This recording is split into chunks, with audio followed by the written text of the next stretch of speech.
This is a great question, and it's important to talk about because I think there's a lot of confusion around herpes disclosure and whether or not you should disclose that you have herpes. I'm Adrienne, the Yoni nutritionist. I'm a vaginal health nutritionist that helps women heal the root causes of recurring vaginal infections, genital herpes being one of them, because I've lived with genital herpes for over 20 years, and I'm helping women feel confident in their diagnosis and learn how to manage and prevent outbreaks, prevent transmission to partners, and have confident disclosure conversations. And whether or not you're newly diagnosed and you've only maybe had one outbreak or no outbreaks for a long time, maybe you get an outbreak here or there when you're really stressed, I want to just clarify first how herpes works and why it is important to disclose.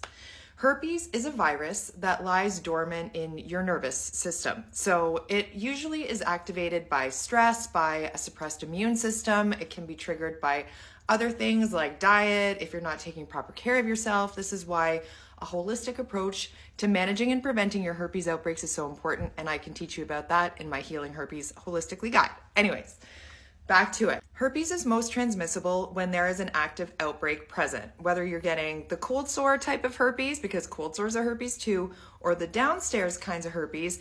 They are most commonly transmissible when you have an active outbreak. I think everybody knows that. But what a lot of people don't know is that most of the time, herpes is transmitted asymptomatically, which means it can be transmitted when you don't have symptoms. This is why herpes is so common. A lot of people live with herpes and don't know it. Asymptomatic transmission is also known as viral shedding, and it's when your body is shedding the cells of the herpes virus. Sometimes you can low-key feel it, but sometimes you can't. And it's also when the virus is transmissible, but there isn't an active outbreak present. And sometimes in this viral shedding phase, an outbreak doesn't even come up, but you can kind of low-key feel things like nerve pain or tingling down your nerves or tingling in the area where you get an outbreak, or maybe you feel a little bit run down. This is really dependent on the health of both your immune system, because herpes is a virus, and your nervous system, because herpes lies dormant in your nervous system. So if you're really stressed out, if you are in a weakened immune state, your chances of this viral shedding phase and chances of transmission is higher. Again, this is why it's so important to learn how to take proper care of yourself when you live with herpes, and I can help you with that in my Healing Herpes Holistically guide. Anyways, back to the original question. I was only diagnosed last April, only had one outbreak. Should I tell future partners?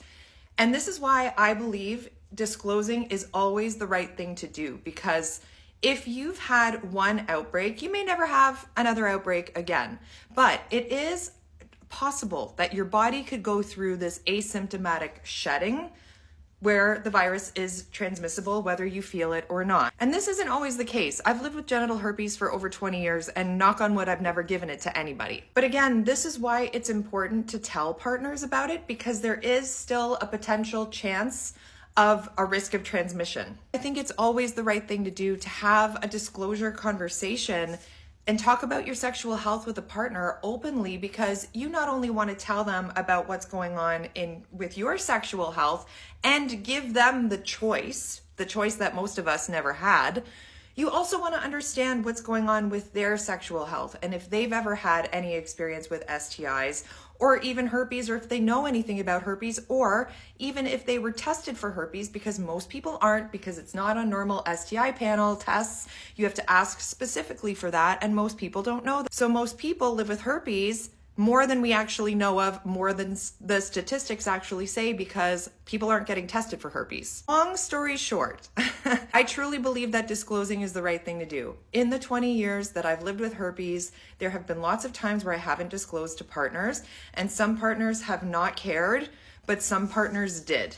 And the guilt that I felt by not disclosing was worse than that hard, vulnerable conversation to have at the beginning, because trust me, it is not worth it. You're feeling anxious and stressed, and it starts consuming you because you feel bad about not telling partners. People don't usually like it when you don't tell them. It's not received very well. But you have to do what's best for you and in your integrity and values. But like I said, I think disclosing is always the right thing to do because of this asymptomatic possible risk of transmission. It doesn't always happen. It's very manageable. There are so many ways that you can manage and prevent this viral shedding phase and your outbreaks in your body to prevent transmission to partners, as well as feeling confident in these disclosure conversations because they're tough. And I can help you with that in my Healing Herpes Holistically guide, as I've said before. You can find all of my herpes resources in the link in my bio. I also have a herpes support group where we have monthly group support calls, which is really helpful to be part of a community with other women who are dealing with the same things as you are. And it's great to be able to ask questions like these and have discussions around it. I also offer one-on-one support calls if you need personal support, if you need help having these conversations confidently, what to say, how to say it, when to say it.